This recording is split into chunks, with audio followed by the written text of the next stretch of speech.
Actually, it's more like afternoon. So most of you know we milk our own cows, and the milk is delicious. We did for a while, we tried to make it so that we would have milk year round, and that meant milking you know, every single day of the year regardless of the weather.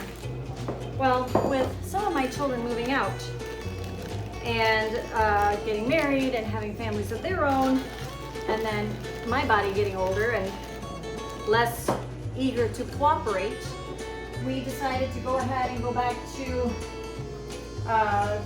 milking the cows with calving season in the springtime. So that leaves us in a quandary. What are we going to do during the winter months when the cows are all dried off, getting ready for calving, and they're not producing any milk? I've become enough of a milk snob now that I don't really want to go to the store and get even the organic milk because it's pasteurized. I don't want pasteurized milk. I want good raw milk. I just have been learning so much about pasteurized milk, and you guys can do your own research on that. I'm not against farms that pasteurize their milk because I know they care about their cows. Their practices are just different than mine. So I'm gonna just, you know, do things differently. And because I have raw milk and because of the way I do things, I trust the milk that's on my farm. So I am working on a couple of different ways to preserve milk during those times of the year when we don't have cows and milk.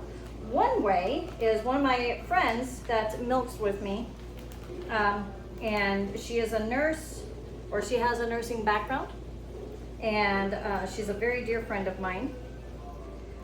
She ran some tests on freezing milk and then thawing it out by the quart.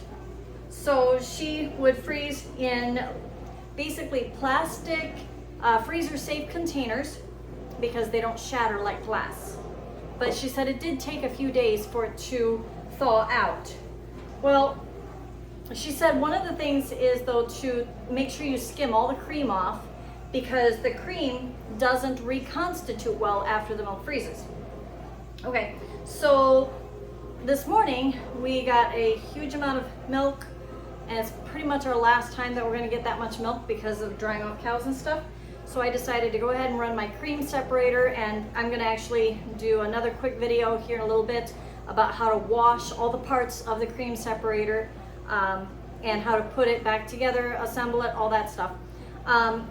And so that's what we did. We ran the cream separator, and so I've got all this skim milk, and the skim milk tastes, at least on my farm, the skim milk tastes about the same as whole milk from the store, the red cap stuff.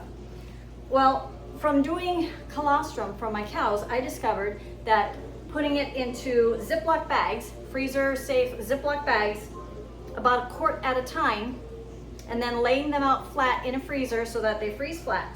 Once they're frozen, I'm gonna then package them in vacuum seal bags and run my vacuum sealer so that they're really super duper protected. And then from there, I can just put them straight into deep freeze downstairs. And they should keep for a very long time. All right, so that's what I'm working on right now. So I'm just, you know, using these freezer bags. It's just the double zipper freezer bags. It's nothing fancy or anything. And then I'm dating it. I'm writing how much is in each bag. And then when I put it in my freezer, I've got a freezer up here that is pretty much empty right now. That's a long story in and of itself. But then I'll just lay it flat like this and just let it set for about 24 hours, maybe 36 hours.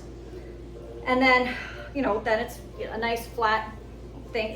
The nice thing about it is that it's gonna thaw out really well. I can just put this whole bag right into my fridge and it will thaw out really nicely, and it pretty quickly too.